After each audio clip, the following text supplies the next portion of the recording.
మచ్చుల వారు ఇక్కడ అలా కాదు, హరి సంకీర్తన చేసేటువంటి కమలాక్షు నర్చించు కరములు కరములు శ్రీనాథు వర్ణించు జెహ్వ జెహ్వ, శ్రీమన్నారాయణను పొగిడేటువంటి నాలుకే నాలుక, అలాంటి నాలుక కలిగినటువంటి ధన్యురాల అని చెప్పడం అన్నమాట. நங்காய சிந்திராய் நாணாதாய் நாவுடையாய் செங்கொడు చక్రం ఏందం తడక్కయ్యం, శంఖం చక్రాలు కలిగినటువంటి అందమైనటువంటి బాహుమూలములు కలిగినటువంటి మహానుభావుడున్నాడే శ్రీకృష్ణుడు శ్రీమన్నారాయణుడు. పంగయ కన్నానై, పంకజము, పంకజము అంటే అందమైనటువంటి తామర పువ్వు అన్నమాట.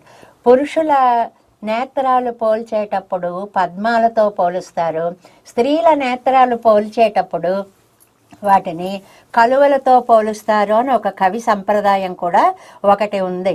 అతన్ని కీర్తించడానికి వస్తే, నువ్వేమిటమ్మా ఇంకా పడుకున్నావు, ఏ లోర్యం బావాయ్, మన వ్రతాన్ని చక్కగా చేసుకోవాలి, వింటున్నారా అందరూ రండి, లేచి రండి అని పిలిచినట్లుగా పైకి పాసురార్థం మనకి ఇందులో కనిపిస్తుంది అన్నమాట.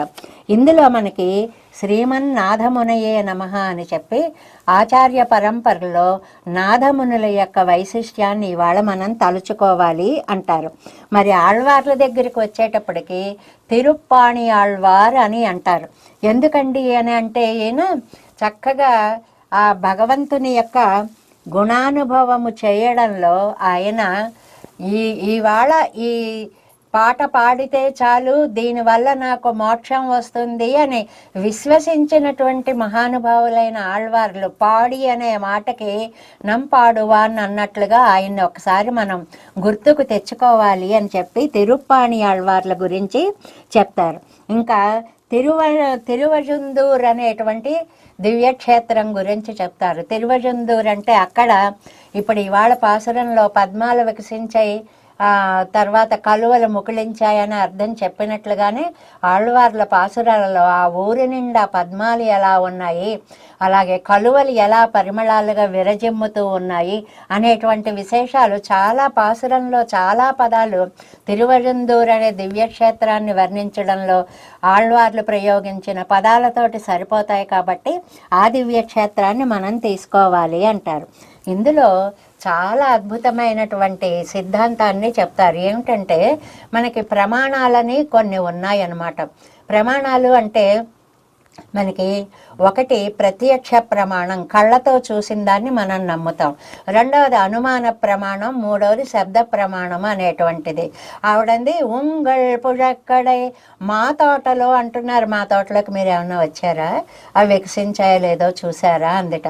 అమ్మ కాదు, లోకంలో అన్ని పద్మాలు వికసించాయి కాబట్టి అనుమాన ప్రమాణంతో మీ ఇంట్లో కూడా అవి తప్పనిసరిగా పూసే ఉంటాయి అనేటువంటి ఉద్దేశంతో చెప్తున్నాము అని ప్రామాణికమైనటువంటి ఆ సిద్ధాంతాన్ని కూడా ఇందులో ఆండాళ్ళ తల్లి మనకి ప్రవేశపెట్టి పెద్దలు చెప్పిన మాటని శాబ్దిక ప్రమాణంగా తీసుకొని ఈ మూడు ప్రమాణాలని ఇందులో పొందుపరిచింది అనేటువంటి విషయాన్ని మనకి వ్యాఖ్యానంలో చాలా అందంగా అందిస్తారనమాట.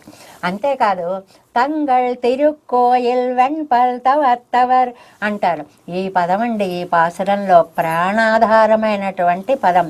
తంగళ్ తిరుక్కోయిల్ అనే పదంలో ఇల్ అనే పదాన్ని మూడు పదాలకి పక్కన పెట్టాలంటారు.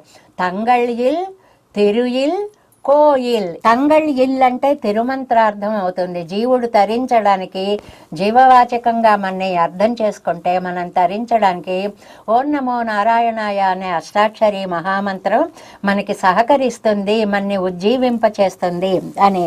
అలాగే తిరుయిల్ అంటే ద్వయమంత్రం. శ్రీమన్నారాయణ చరణౌ శరణం ప్రపంచే శ్రీమతే నారాయణాయ నమః అనేటువంటి ద్వయమంత్రార్థాన్ని ఇక్కడ మనకి చెప్తారన్నమాట.